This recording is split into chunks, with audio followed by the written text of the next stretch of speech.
Truly might be a case of coming back from the dead. No, not me, I know I look like death, but no, literally, this is a very serious story. And I wanted to know exactly what you think to this. As ever, let me explain. Hi, how are you? Are you all right? Thank you so much as ever for your time today. Sorry, we'll have another wave. You all right? Yes, starting to rain here as ever. But never mind, we battle on, of course, all in the goodness of journalistic integrity. What do you mean? You're laughing. How dare you laugh? This is a serious piece. We have to have a bit of fun, don't we? It's funny, isn't it, when we talk about things on the show, about nostalgia and things you remember, because everybody's memory is really different. Many people who watch the show on a regular basis know, for instance, I love the original Scooby-Doo, but the memories are different, aren't they? Because you watched it as a child, and when you watch it now, you think, wow, it's a little bit tame, It's a bit like Batman, isn't it? Or any sort of serial that you watched as a child, you come away thinking, was it a nicer time then? Yeah, Now, when you think of stars, they're evergreen, aren't they? Frank Sinatra, Marilyn Monroe, Laurence Olivier, all of that sort of stuff. Just people that we know simply because of their power on screen, what they did for us and how we enjoyed a lot of their work.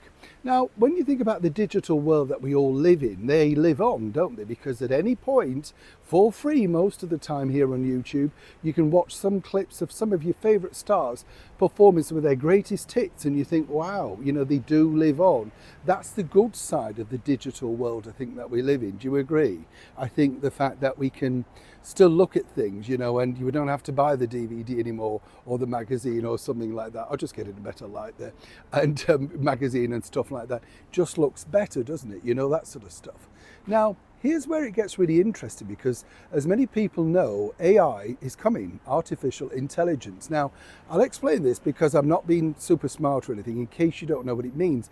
Basically, you can take somebody's image, voice, and mold them into saying exactly what you want. So for instance, you could get Elvis Presley singing Bohemian Rhapsody by Queen, which is pretty surreal, isn't it, of any level.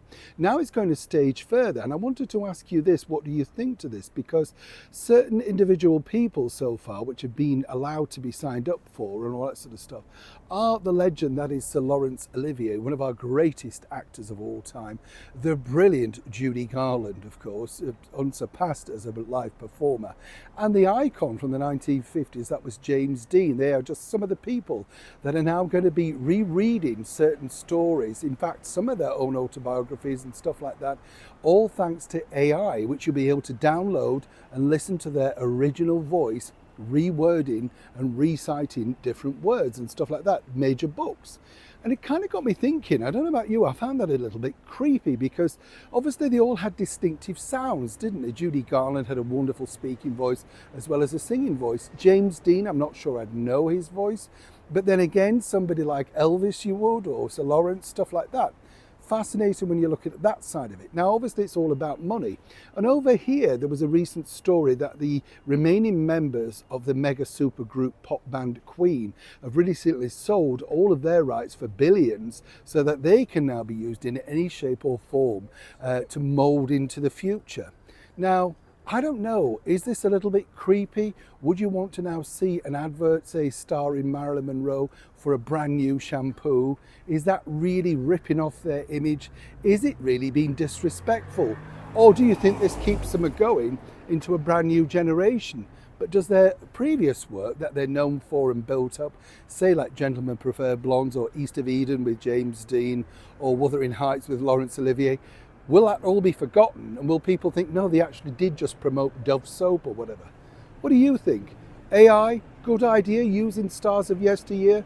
Or like me, do you find it a little bit uncomfortable? I'd really love to know. As ever, do please like and share. Let's get the conversation going and be respectful as ever in the comments. Neil Shaw, Hyde Park, London.